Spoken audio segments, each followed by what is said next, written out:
The headliners.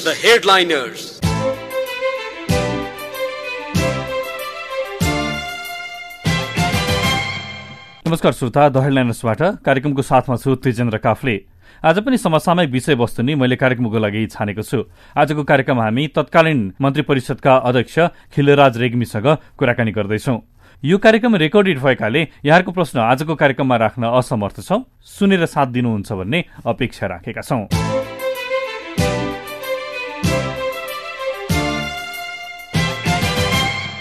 श्रोता, जब पहिलो संविधान सभा संविधान दिन नसकी विघटन भयो, राजनीतिक संकट चरम बिन्दुमा थियो। संविधानले परिकल्पना नगरेको दोस्रो संविधान सभा हुने नहुने अन्यल, राजनीतिक असमझदारी, निष्पक्ष निर्वाचन गराउने स्वतन्त्र व्यक्तिको खोजी, यी र यस्तै दुविधाका बीच दलहरूको नजरमा पर्नुभयो तत्कालीन प्रधान न्यायाधीश खिलराज रेग्मी। यद्यपि राजनैतिक स्तरबाटै समस्याको समाधान खोज्ने बहस पनि नभएको होइन, तर दलहरूबीचको दूरी अन्त्य गर्दै निष्पक्ष, स्वतन्त्र र भयरहित वातावरणमा निर्वाचन गराउने व्यक्तिका लागि दलहरूले उहाँलाई रोजेरै छाडे र 2069 साल चैत्र 1 गते मन्त्री परिषदको अध्यक्षको जिम्मेवारी दिए। 2070 साल माघ 28 गते कंग्रेसका तत्कालीन सभापति सुशील कोइरालालाई कार्यकारी प्रमुखको जिम्मेवारी हस्तान्तरण गर्दै गर्दा निर्वाचन भएर दोस्रो संविधान सभा गठन भइसकेको थियो। आखिर त्यही संविधान सभाले दिएको संविधान कार्यान्वयनको पक्ष घोषणाको 3 वर्षमा सन्तोष मान्ने अवस्थामा छ कि छैन त? प्राप्त जति पनि उपलब्धि छन् त्यसलाई संस्थापन गर्न कसले कहाँ के गर्नुपर्छ त? श्रोता, उहाँसँगको कुराकानी मैले यी र यस्तै विषयमा केन्द्रित गरेको छु।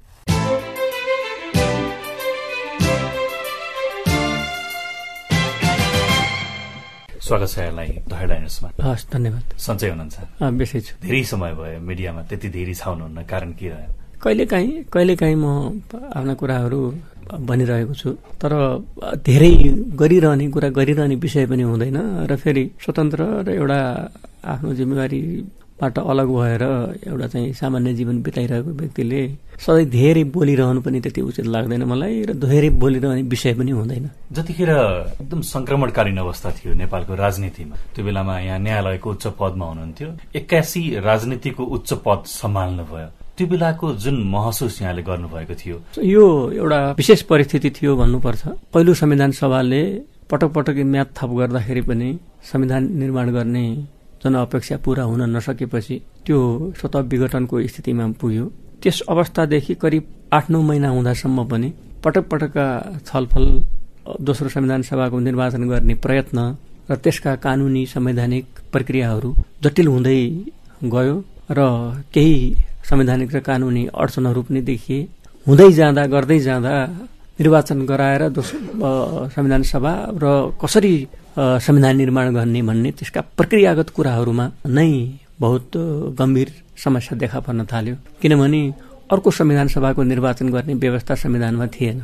त्यसबीचमा दलहरू बीच कसरी यसलाई अगाडि बढ्ने भन्ने बारेमा धेरै छलफलहरू हुँदै जाँदा पनि तत्कालीन सरकारले संविधान सभाको निर्वाचन गर्ने, कानूनी र संवैधानिक अडचनहरू फुकाउने यावत कुराहरूमा दलहरू बीच सहमति नभइकन त्यो अगाडि बढ्न सक्ने परिस्थिति थिएन, किनभने त्यो सामान्य मन्त्री परिषदको सिफारिसमा त्यो अघि बढ्ने सम्भावना थिएन, किनभने त्यहाँ संवैधानिक प्रबन्ध गर्नुपर्ने थियो, त्यसको लागि राजनीतिक सहमतिको कुरा आउँथ्यो, त्यसमा राष्ट्रपतिको भूमिका पनि सहयोगी भूमिका आवश्यक थियो। यावत कुराहरूको सन्दर्भमा कुनै सहमति जुट्न नसक्ने स्थिति भयो र दोस्रो बजेट व्यवस्थापनको कुरा पनि संविधानले नै त्यसलाई पूर्ण बजेट आउन नसक्ने परिस्थिति र कतिपय संवैधानिक पदहरू, संवैधानिक निकायहरू रित्तिँदै जाने, त्यति बेला निर्वाचन आयोग कोरी खालीको अवस्थामा थियो र अन्य संवैधानिक निकायहरू चाहिँ मा पनि पदाधिकारीहरू थिएनन्। अदालतमा न्यायाधीशहरू कम हुँदै गएको अवस्था थियो। यावत प्रक्रियाले गर्दाखेरि देश अत्यन्त जटिल मोडमा त्यसबाट गुज्रिने अवस्था रहँदै गयो। यसै बीचमा पटक पटक छलफल हुँदै जाँदा, गरिँदै जाँदा पनि कुनै राजनीतिक र संवैधानिक एउटा बाटो अवलम्बन हुने, त्यसको निकास खोजिने परिस्थिति निर्माण नभएपछि दलहरूका बीचमा विभिन्न कोणहरूबाट छलफल भइसकेपछि मलाई चाहिँ सरकारको नेतृत्व गरेर निर्वाचन हुने एउटा वातावरण सिर्जना गरिदिएर निर्वाचन गराएर र त्यसपछि यी संवैधानिक पदहरूमा पनि पूर्ति हुने र यावत कुराहरूको सम्भावना र आवश्यकता देखाएर दलहरूले एप्रोच गरिसकेपछि अनि पटक पटक छलफल भयो। यो राजनीतिक हिसाबले राजनीतिक उसबाट नै यसको समाधान खोज्नुपर्छ भन्ने बारेमा कुरा भयो। मैले पनि त्यही कुरा बताएँ, तर पछि चाहिँ अन्तमा गएर त्यो सम्भावना पनि नदेखिएपछि अनि उहाँहरूले मुख्य दलहरूको बीचमा सहमति भएर मलाई चाहिँ यो कार्यभार सुम्पिने परिस्थिति आएपछि चाहिँ मैले अन्ततोगत्वा एउटा म पनि एउटा चाहिँ न्यायाधीश भनेको के हो भन्दाखेरि राष्ट्रमा कुनै पनि कुराको समाधान दिने अन्तिम भनेको न्यायपालिका, जो भनेको सर्वोच्च न्यायपालिका। यो पनि एउटा चाहिँ राष्ट्रको लागि चाहिँ न्याय नै हो र यो निकास र यो समाधान दिनु पनि मेरो एउटा नागरिकको हैसियतले कर्तव्य, त्यो पदको हैसियतको पनि कर्तव्य हो। यो कर्तव्यभित्र यो बृहत्तर राष्ट्रिय स्वार्थभित्र, राष्ट्रिय दायित्वभित्र यो पर्छ भन्ने दृष्टिकोणले मैले कतिपय यो कुरालाई मैले अन्ततोगत्ता स्वीकार गरेको हुँ। पहिला राष्ट्र, जनता र त्यसपछि मात्रै सिद्धान्तको कुरा आउँछ। कुनै पनि सिद्धान्त के भने असल नियतले असल काम गर्न र जनता र देशको चाहिँ हितमा काम गर्नको लागि कुनै सिद्धान्तले केही बाधक गर्दैन। त्यसको नियत र चाहिँ उद्देश्य असल हुनुपर्छ भन्ने विश्वासले मैले यो जिम्मेवारी लिएर र अगाडि बढेको हुँ। अब पहिलो संविधान सभा विघटन भएको अवस्था, राजनीतिक दलहरू बीचमा असमझदारी अत्यधिक चुलिएको अवस्था, त्यो बीचमा तपाईले जुन पद सम्हाल्नु भयो त्यसैको आधारमा हामीले संविधान प्राप्त गरेका छौं। कसरी सफल बनाउनु भयो त्यो बेलामा तपाईले, जबकि राजनीतिक संकट, राजनीतिक असमझदारी नै अत्यधिक चुलिएको अवस्था थियो? सबभन्दा पहिलो विश्वासको कुरा आउँछ। त्यति बेला 3टा दल र एउटा चाहिँ मधेसी मोर्चा।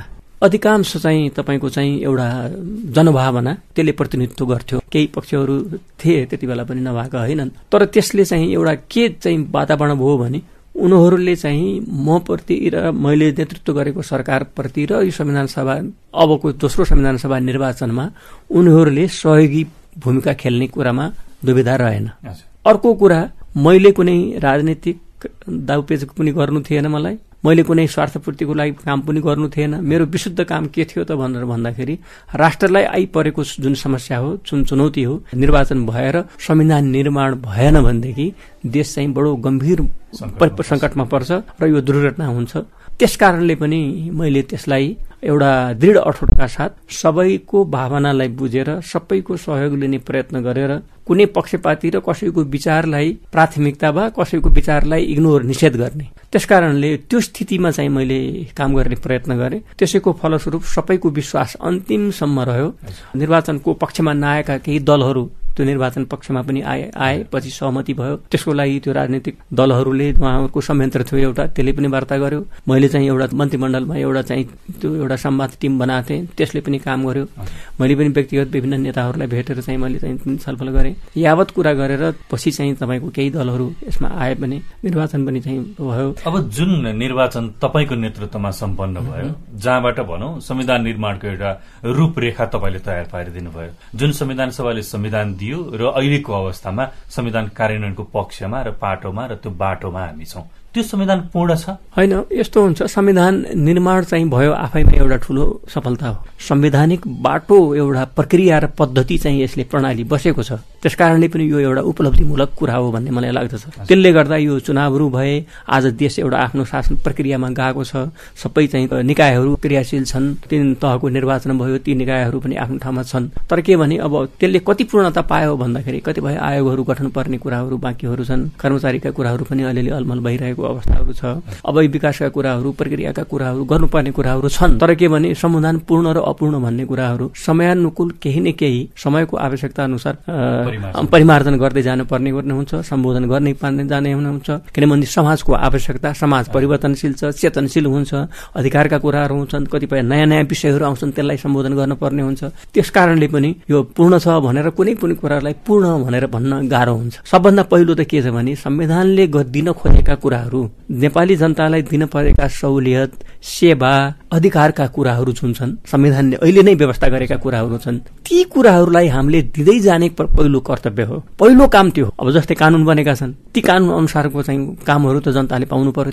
र अधिकारहरू पनि जुन छन्, नागरिकका अधिकारहरू हामीले प्रशस्त छन् नि त, मौलिक हक सम्बन्धित अरू सेवा दिनुपर्ने कुराहरू, अरू निकायहरूले सबैले दिनुपर्ने कुराहरू छ, सुशासनका कुराहरू छन्, भ्रष्टाचार निर्मूलका कुराहरू छन्, अन्य विभिन्न कामहरू, अरू सेवा प्रदायक संस्थाहरूले कति जनताको लागि चाहिँ सेवा प्रवाह गर्न सक्ने अवस्था छ, त्यो वातावरण सृजना गर्दै लैजानुपर्छ भन्ने मलाई लाग्छ। त्यसको लागि सम्बन्धित निकायहरू र विशेष गरेर सरकारले, यो संसदले कानून निर्माणको लागि र चाहिँ त्यसका लागि नीति व्यवस्थापन गर्नको लागि त्यहाँका समितिहरू सक्रिय हुनुपर्ने अवस्था छ। कानून निर्माणको लागि सरकारले चाहिँ व्यवस्थापन गर्नुपर्ने अवस्थाहरू छ विधेयक लगेर। त्यस्तै चाहिँ विकास निर्माणको प्रक्रियाहरूमा कसरी चाहिँ तपाईँको चाहिँ सहुलियत दिँदै जानुपर्ने हो, जस्तै यो खाद्यको सुरक्षा छ, फलानाको सुरक्षा, विभिन्न किसिमको हक सुरक्षितहरू छन् नि, ती बारेमाहरूमा चाहिँ अब कसरी हामीले दिन सकिन्छ, रोजगारीको कुराहरू छ, यावत कुराहरूलाई हामीले चाहिँ सम्बोधन गर्दै जानुपर्ने कुराहरू धेरै छन् र त्यसलाई अब बढी सक्रियता र चाहिँ जनअपेक्षा अनुकूल एउटा प्राथमिकीकरण गर्दै सरकार अगाडि बढ्नुपर्छ भन्ने मलाई लाग्छ। त्यसको लागि चाहिँ एउटा योजना अनि त्यसपछि इच्छा शक्ति र त्यसलाई कार्यान्वयन र टुङ्गोमा पुर्याउनु चाहिँ हाम्रो चाहिँ कार्ययोजना। संविधानले दिएका जति पनि उपलब्धिहरू छन्, हामीले प्राप्त गरेका उपलब्धि भनौँ अझै, यो चाहिँ पर्याप्त छ कि छैन? यसमा सन्तोष मान्ने आधारहरू छन् कि छैनन्? संविधानले दिएका उपलब्धिहरू मेरो विचारमा संविधानले दिएका कुराहरू हामीले कार्यान्वयन गर्ने हो भनेदेखि चाहिँ त नेपालले चाहिँ तपाईँको चाहिँ कतिपय संविधानमा लेखिएका कुराहरू मलाई लाग्छ अहिले पछिल्लो लेटेस्ट संविधान मध्येको हाम्रो संविधान भएको हुनाले कतिपय उन्नत देशहरूमा लेखिएका कुराहरू भन्दा हाम्रो संविधानमा लेखिएका कुराहरू धेरै छन्। यो पनि जनताले पाउन सक्छ, यो पनि पाउन सक्छ भनेर भनिएका छन्। अन्त नीतिगत आधारमा दिँदै गएको कुरालाई हाम्रो हकको रूपमा दिए, जस्तै म भन्छु निःशुल्क शिक्षाको कुरा, निःशुल्क स्वास्थ्यको कुरा, त्यो कतिपय संविधानमा त्यो भन्नै परेको छैन, उनीहरूले आफूलाई व्यवस्थित गरिदिएर हेर्नु। तर अलिकति दुःखद पाटो, जस्तो निःशुल्क शिक्षाको कुरा गरियो, निःशुल्क स्वास्थ्यको कुरा गरियो, अथवा एउटा आफ्नो छेउमा भएको प्राकृतिक सम्पदाको अधिकार चाहिँ स्थानीय जनतालाई हुने भनेर पनि लेखियो, तर त्यसको कार्यान्वयन चाहिँ अलिक गम्भीर बनेर गयो। कार्यान्वयनमा इच्छा शक्ति भएन, यसले समस्या निम्त्याउँछ कि निम्त्याउँदैन भन्ने चासो यहाँसँग मेरो होइन। त्यसले चाहिँ के हुन्छ त भन्दा हो, यही पाटोमा म भन्न चाहन्छु, ठिक कुरा भन्नु हो। यसलाई हामीले सबै यो कसको जिम्मेवारी हो पहिला हामीले सुनिश्चित हुनु पर्यो र त्यसबाट कुन कुन कुरालाई कसले हेर्ने हो भन्ने बारेमा छलफल हुनु पर्यो। त्यसको लागि चाहिँ पटक पटक संघीय चाहिँ तपाईको सरकारले संघीय चाहिँ यी समन्वय परिषद बसेको थियो नि अस्ति नै, त्यो चाहिँ परिषदका मिटिङहरू पटक पटक बसेर चाहिँ एउटा हुनु पर्यो र त्यसको लागि चाहिँ तपाईको चाहिँ कुन कुन क्षेत्रले हेर्ने विभिन्न समितिहरू छन् नि, हाम्रो संघीय संसदमा पनि समितिहरू छन्, ती समितिहरूमा पनि प्रत्येकको चाहिँ जिम्मेवारी छ त्यहाँनिर कुन कुन कुरालाई कसले हेर्ने भन्ने छ त्यहाँ। ती समितिहरूले पनि यी संविधान र त्यसपछि सरकारको नीति कार्यक्रम र चाहिँ कार्यान्वयन पक्ष त्यसलाई हेरेर त्यहाँको काम अगाडि बढेको बढेन भन्ने एउटा कुरा र दोस्रो कुरा प्रत्येक मन्त्रालयहरूले प्रत्येक मन्त्रीजीहरूले पनि संविधान अनुसार दिएका कुराहरूलाई संवैधानिक चाहिँ तपाईँको आफ्नो दायित्व र कर्तव्यलाई र जनताका अधिकारहरूलाई हामी कसरी जाने भनेर कार्ययोजना चाहिँ तपाईँको साथ अगाडि बढ्नु पर्यो। बजेट भनेको कुरा हाम्रो सीमित छ, तर के भने हामीले प्राथमिकताका साथ कसलाई तत्काल चाहिँ तपाईँ गर्नुपर्ने, कुन कुरालाई 2 वर्षपछि 3 वर्षपछि गरे पनि हुने, कसैलाई चाहिँ 5 वर्षपछि अल्पकालीन मध्यकालीन दीर्घकालीन यस्तो किसिमले कार्यक्रमहरू चाहिँ तय गरेर त्यो अनुसारको चाहिँ हामीले योजना आएको छ। हाम्रो विभिन्न निकाय छन् नि, तर के भने सबभन्दा बढी मैले देख्छु कि मेरो अनुभवले पनि के बताउँछ भने समन्वयको चाहिँ अभाव छ यहाँ। त्यस कारणले पनि चाहे मन्त्रीले होस्, चाहे सचिवले हुन्, चाहे डाइरेक्टरले हुन्, अनि त्यसपछि चाहिँ प्रधानमन्त्रीको जिम्मेवारी हुन्छ। प्रधानमन्त्रीले मन्त्रीहरूलाई राखेर पटक पटक तपाईँको समीक्षा र एउटा निर्देश गरेर एउटा चाहिँ त्यसको आधारमा चल्ने एउटा वातावरण बनाइदिनु पर्यो र त्यसपछि चाहिँ त्यो मन्त्रीहरूले त्यही किसिमको गर्नु पर्यो। हरेकले हरेक ठाउँमा चाहिँ आफ्नो एकाउन्टेबिलिटी जवाफदेहिता र परिणाममुखी काम त्यसलाई अबको समयमा हामीले गरिएन भने कहिले गर्ने, कहिले हुने, अहिले पनि नभए भन्ने किसिमको एउटा जनअपेक्षा जुन छ त्यसलाई चाहिँ वर्तमान सरकारले मलाई लाग्छ, किनभनेदेखि अहिलेको त 2/3 सरकार जसले कुनै पनि कुरालाई पास गराउनलाई, कुनै पनि चाहिँ कुरा चाहिँ नियम कानून नीति निर्माण प्रक्रिया अगाडि बढाउनलाई कुनै बाधा अवरोध केही छैन। प्रतिपक्षले के गर्नु छ, प्रतिपक्षले चाहिँ के त एउटा राष्ट्र निर्माण र चाहिँ तपाईँको चाहिँ जनताको चाहिँ सही कार्य कुरालाई चाहिँ त उहाँहरूले असहयोग गर्ने भन्ने कुरा आउँदैन। उहाँहरूको भनाइ पनि त्यही सुन्छु, तर उहाँहरूको चाहिँ असहयोगले अर्थ बढी के राख्छ भन्ने पनि प्रश्न आउन सक्ला। त्यतापट्टि राजनीतिक कुरापट्टि नजाउँ, तर के भनेदेखि त्यस्तो अप्ठ्यारो अवस्था पनि केही देखिँदैन। त्यस कारणले चाहिँ मलाई लाग्छ सरकारको चाहिँ दृष्टि त्यतापट्टि गएर जुन एउटा समृद्ध नेपाल सुखी नेपाली भन्ने चाहिँ जुन नारा र त्यसको अभियान जुन चलिरहेको छ त्यसलाई यदि साकार रूपमा पूर्णता रूपले अगाडि देखाउने परिणाममुखी गर्ने हो भनेदेखि अब अहिले झन्डै 1 वर्षको 10 महिनाको अवधि चाहिँ सरकार बनेको बितिसकेको अवस्था छ।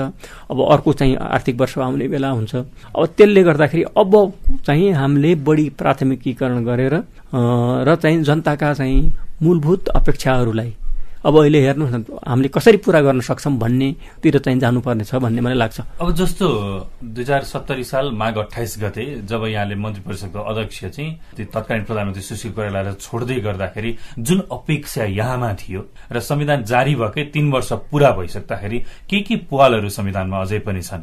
ती पुवालहरू निमिट्यान्न पारेर एउटा समृद्ध मुलुक निर्माणमा संविधान कार्यान्वयनको पाटोलाई सशक्त बनाउन कसले कहाँ के गर्नुपर्छ? अब तपाईले पुवालहरू त भन्नुभयो, तर किन संविधानले यो जनताको राम्रो गर्न र चाहिँ जनअपेक्षा पूरा गर्न र तपाईको चाहिँ विकास गर्न र संविधानले दिएको मौलिक हक अधिकारहरू सेवा सुविधाहरू प्रदान गर्न, त्यो भ्रष्टाचार निर्मूल गर्न, सुशासन दिन कुनै कुराले चाहिँ तपाईको संविधानले कुनै कहीँ पाल छेकछुन गरेछ भन्ने मलाई लाग्दैन। कतिपय राजनीतिक विषयहरू छन् अलिअलि उठेका पिटेका छन्। मधेसवादी दलहरूको चाहिँ केही कुराहरू छ, जनजातिका कुराहरू केही छन्, केही कुराहरू छन्। ती कुराहरू भनौँ न अहिलेदेखि उहाँहरूले छलफल गरिराख्नु भएको छ। कहिले चाहिँ तपाईँको चाहिँ यो बारेमा हामीले संशोधन प्रक्रिया अगाडि बढाउँछौँ भनेर कति बुँदै सम्झौता भयो, यसो भयो भन्ने कुरो पनि तपाईँहरूको मिडिया मार्फत हामीले सुनेकै छौँ।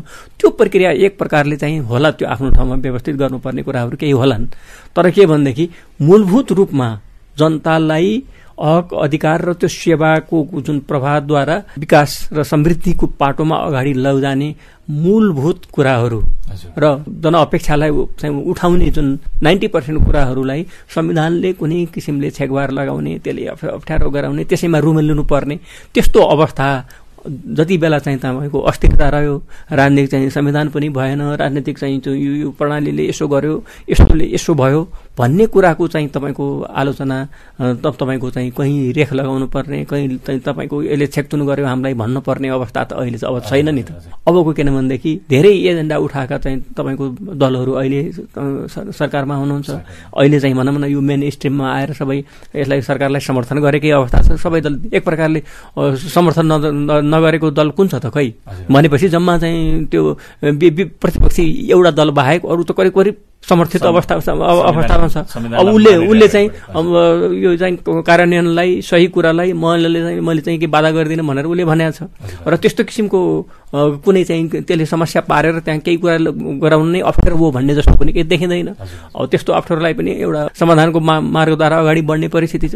त्यसो गर्दाखेरि मलाई लाग्छ धेरै त्यस्तो समस्यामूलक स्थिति छैन। सिंहदरबारभित्र बसिरहँदाखेरि यहाँले लगभग 11 महिनाको आफ्नो कार्यकालमा एउटा मुलुकमा उलटपुलट नै ल्याउने गरेको आधार तयार पारिदिनु भयो, जसले गर्दाखेरि हामी अहिले गणतान्त्रिक मुलुकको संविधान बोकेर हिँड्न सफल भएका छौं। जब संविधान जारी भइसकेपछि त्यही सिंहदरबारभित्र बस्ने चाहिँ विभिन्न शक्तिको कारण देखाउँदै काम गर्न नसकिरहेको बहाना बनाइरहेका छन्। यो प्रति यहाँको टिप्पणी के छ? होइन, यस्तो हो, हेर्नुहोस्, अलिकता भिन्न ढंगले कुरा गर्न त म चाहन्न, तर एउटै कुरा म के चाहन्छु भन्दाखेरि हामीले हाम्रो चाहिँ उद्देश्य के, हाम्रो गन्तव्य के र त्यसको चाहिँ लागि संकल्प के र त्यसको लागि चाहिँ एकलव्य हाम्रो दृष्टिकोण, दृढ इच्छाशक्ति के, त्योको आधारमा हामी अगाडि बढ्यौं भनेदेखि कुनै पनि शक्ति केन्द्रले फलाना केन्द्रले त्यसले कहीँ असर गर्छ, यो कानलाई असर गर्छ भन्ने कुरा चाहिँ मलाई लाग्दैन। मलाई के लाग्छ भन्दाखेरि मैले त्यति बेला काम गर्दाखेरि पनि कति कुरा आए यो चाहिँ तपाईहरुको समाचारमा लेखिएका कुराहरू हेर्ने, बाहिर मान्छेहरूले यसो भनेर त्यसो भने कहाँ भाषण गरे के भनेर सुन्ने हो भनेदेखि त कता हुन्थ्यो त्यो। यो अहिले दलहरुले भन्ने जस्तो बाहिर त्यो होइन, त्यो बाहिर केही पनि थिएन। बाहिर गर्छु भनेर हामी एउटा बाटोमा, सही ढंगको बाटोमा बाहिरलाई भित्रलाई त्यो कुनै कुराले आफूलाई गन्तव्यलाई असर गर्दैन भने ती कुराहरू चाहिँ तपाईको सुन्नु र नसुन्नुमा त्यही नै सबभन्दा महत्त्वपूर्ण कुरा हो।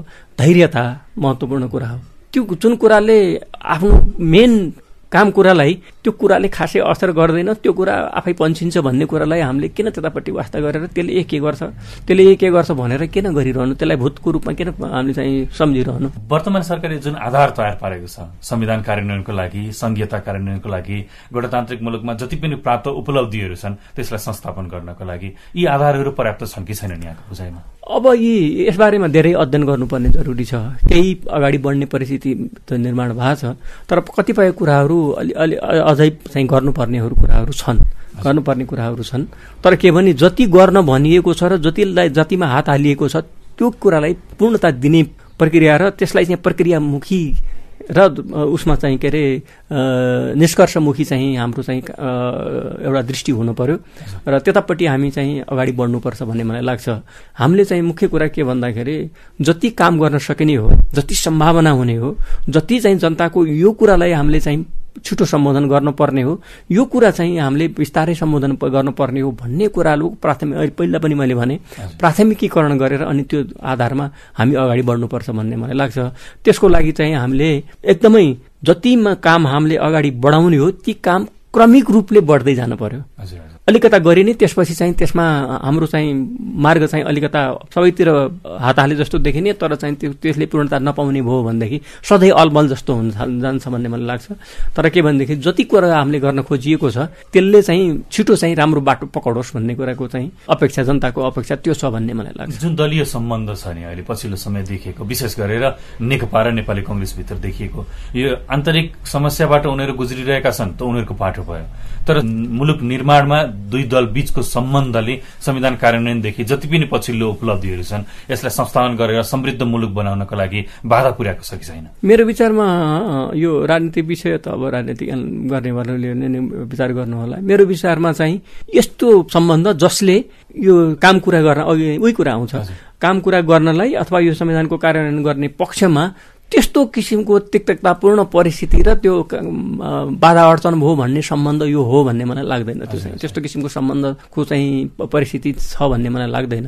तर एउटै कुरा के भने दलहरूको आफ्नो आन्तरिक, तपाईँले भन्नुभयो आन्तरिक प्रक्रियाहरूमा अहिले चलिरहेछ विभिन्न, तर अब यसले एउटा कोर्स लिएला। अहिले अब राजनीतिक दलहरू चाहिँ आफ्नो आन्तरिक व्यवस्थापनलाई छिटो व्यवस्थापन गरेर र एउटा चाहिँ राम्रो किसिमले चाहिँ सरकारको एउटा सत्तापक्षको दलले पनि जनपरिचालनको आफ्ना कार्यकर्ता, आफ्नो चाहिँ विभिन्न संगठनहरूको क्रियाशीलता देखियो भनेदेखि अनि आफ्नो कार्यक्रमिक रूपलाई जनतासम्म पुर्याउने बल पुग्छ। त्यस्तै चाहिँ विपक्षीले पनि एउटा चाहिँ सत्तापक्षलाई सही गन्तव्यमा जाओस् भन्ने क्रियाकलापको लागि पनि ऊ आफ्नो सक्रियता बढ्छ। त्यसले के हुन्छ त भन्दा प्रतिस्पर्धात्मक र एउटा खरो उत्रिने वातावरण बन्ने हो। दलीय प्रतिस्पर्धा भनेकै त्यही हो नि, योलाई उत्तम भनिएको कारण पनि त्यही हो नि। त्यसकारणले त्यो स्थिति चाहिँ छिटो बढोस् भन्ने चाहिँ जनअपेक्षा पनि हो भन्ने मलाई लाग्छ र मैले पनि त्यस किसिममा अगाडि छिटो बढ्नुपर्छ दलहरूले। किनभने आन्तरिक व्यवस्थापनमै हामी धेरै राम्रो समयहरूमा लिइरह्यौँ भनेदेखि फेरि कहीँ जहिले पनि राजनीतिक प्रकृतिकै काम कुरा यो समाचारमा पनि तपाईँहरूको समाचारले पनि त्यही कुरा भनिरहनु पर्ने, मान्छेहरूले पढ्नु पर्ने पनि त्यही, अनि अल्मलीको परिस्थिति जस्तो देखा पर्छ। त्यो जाँदाखेरि के हुन्छ त आखिरी खरो उत्रिने नै हो। खरो उत्रेर चाहिँ एउटा सुशासन र भ्रष्टाचार मुक्त शासनलाई बढावा दिने हो त्यसले। अब यहाँले त न्यायालयको सर्वोच्च पद नै सम्हालिसक्नु भएको छ।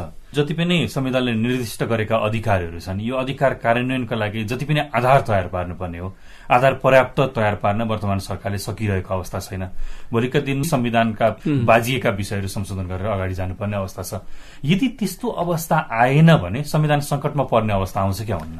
अब त्यो यति संविधान चाहिँ जारी भएको 3 वर्ष पुगिसक्ने अवस्थामा आइपुग्दाखेरि पनि हामीले त्यतापट्टि ध्यान नदिने हो र त्यतापट्टि हामीले पूर्णता गर्न नसक्ने हो भनेदेखि त बडो ठुलो कमजोरी हुन्छ। मैले अस्ति भर्खर पनि सुनिरहेको छु के अरे कानुन मन्त्रीको चाहिँ भनाइ कि हामीले त्यस अवधिभित्र काम गरिरहेका छौँ र त्यो चाहिँ अहिले अब 11 गतेदेखि संसद बस्दैछ र त्यसमा चाहिँ यी जान्छन् र त्यसमा अगाडि बढ्छ भन्ने मलाई लाग्छ। र अलिकता समस्या त निकाल्ला त्यसले, तर अब त्यही मात्रैले ठुलो राजनीतिक सङ्कट हुन्छ भनेर मान्ने स्थिति नहोला। तर मलाई लाग्छ त्यति बेलासम्म त्यो चाहिँ वातावरण बनाउने र त्यहाँ विधेयक पेश हुने वातावरण कमसेकम आशा गर्न सकिन्छ। मलाई लगभग अन्तिममा छ। अन्तिममा एउटा प्रश्न यहाँलाई मैले राख्नै पर्छ।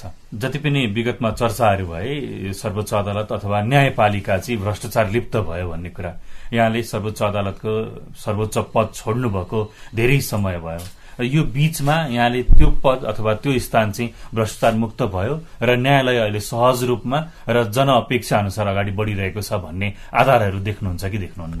न्यायपालिकाको एउटा कुरा के छ त भन्दाखेरि कतिपय कुराहरू न्यायपालिका भनेको जनविश्वासमा आधारित संस्था हो। त्यसमा न्यायाधीशको चाहिँ तपाईँको चाहिँ आफ्नो चरित्र, उसले गर्ने काम कारबाही, उसका बोली वचनहरू, व्यवहारहरू त्यो सार्वजनिक चाहिँ तपाईँको ट्रायलको विषय हुन्छ। हेर्नुहोस्, अब हामीले चाहिँ म जिल्लादेखि चाहिँ न्यायाधीश भएर आएको मान्छे तल्लो लेभलमै काम गरेर हिँड्दाखेरि पनि एउटा जिल्ला न्यायाधीशले त्यो समाजमा हिँड्ने, डुल्ने, बस्ने, खाने, कहाँ जाने, के गर्ने भन्ने कुराले र अर्को कुनै मैले होच्याउनु खोजेको होइन, तर अरू क्षेत्रको चाहिँ तपाईँको कुनै अधिकारीले त्यो कुरा गरेको कुरामा त्यो समाजले भिन्न दृष्टिकोणले हेर्थ्यो कि अहिले पनि हेर्छ भन्ने मलाई विश्वास लाग्छ। यो संस्था भनेको त्यसो हो। न्यायाधीश भएर पनि यस्तो गर्ने भन्ने छ मान्छेमा। भनेको यसको अर्थ के त भन्दाखेरि समाजले न्यायाधीशलाई अलिकता भिन्न रोल मोडेलको रूपमा एउटा अनुशासित, एउटा चाहिँ सही कुरा गर्ने, उसको व्यवहार त्यही किसिमको हुनुपर्ने भन्ने किसिमको अपेक्षा अहिले पनि नेपाली समाजमा त्यो छ। विश्वास र एउटा आस्थाको केन्द्रको रूपमा हेर्न चाहन्छ त्यो। त्यसकारणले पनि मलाई कतिपय के लाग्छ त भन्दाखेरि मान्छेहरूको विभिन्न स्वार्थवश कारणहरूले पनि बढी विभिन्न घटनाक्रमलाई पनि फ्याट्टै ल्याइदिइहाल्ने एउटा प्रकृति बढ्दै गयो। त्यो एउटा चेतनाको कुराले पनि असर गर्दै हो। जति जति चेतनाको स्तर बढ्दैछ, मान्छेको चाहिँ तपाईँको चाहिँ एउटा अपेक्षा बढ्दैछ, दोस्रो चाहिँ हाम्रा क्रियाकलापहरू जति चाहिँ पारदर्शी रूपमा अगाडि देखिने प्रणाली विकसित हुँदैछ, त्यति तपाईँको न्यायपालिकाको बस्ने न्यायिक आचरण र व्यवहार र त्यसलाई चाहिँ तपाईँको पूरा गर्ने खालको आफ्नो चाहिँ चुनौतीपूर्ण त्यो हुँदैछ। र मलाई लाग्छ अलिकता केही समयदेखि यतातिर अलिकता न्यायपालिकामा चुनौतीहरू, अलिकता जनअपेक्षा, अलिकता आलोचनाहरू त्यो बढ्दै गयो। त्यो परिस्थितिको लागि चाहिँ अलिकता चाहिँ संस्थाले पनि गम्भीरतापूर्वक चाहिँ त्यसलाई लिनुपर्छ, आत्मविश्लेषण गर्नुपर्छ। जहिले पनि सुधारको अपेक्षा जुनसुकै ठाउँमा पनि हुन्छ, हेर्नुहोस्, सुधार गर्दै लैजानुपर्छ भन्ने मलाई लाग्छ। चुनौतीहरू छन्, प्रशस्त चुनौतीहरू छन्।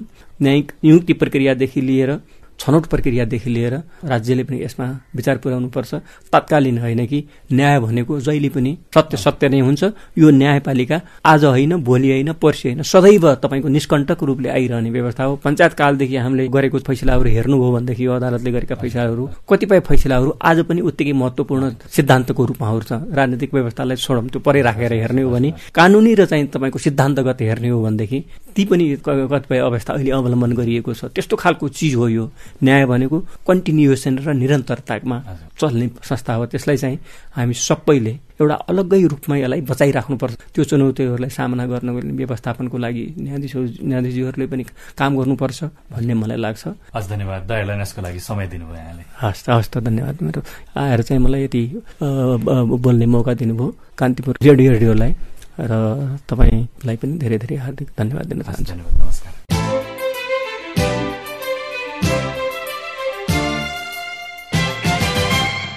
हस्त श्रोता, द हेडलाइनर्स आजलाई यति नै। आजको कार्यक्रममा हामीले मन्त्री परिषदका पूर्व अध्यक्ष खिलराज रेग्मीसँग पछिल्लो राजनीतिक अवस्था र संविधान कार्यान्वयनको विभिन्न पाटोमा केन्द्रित रहेर कुराकानी गर्यौं।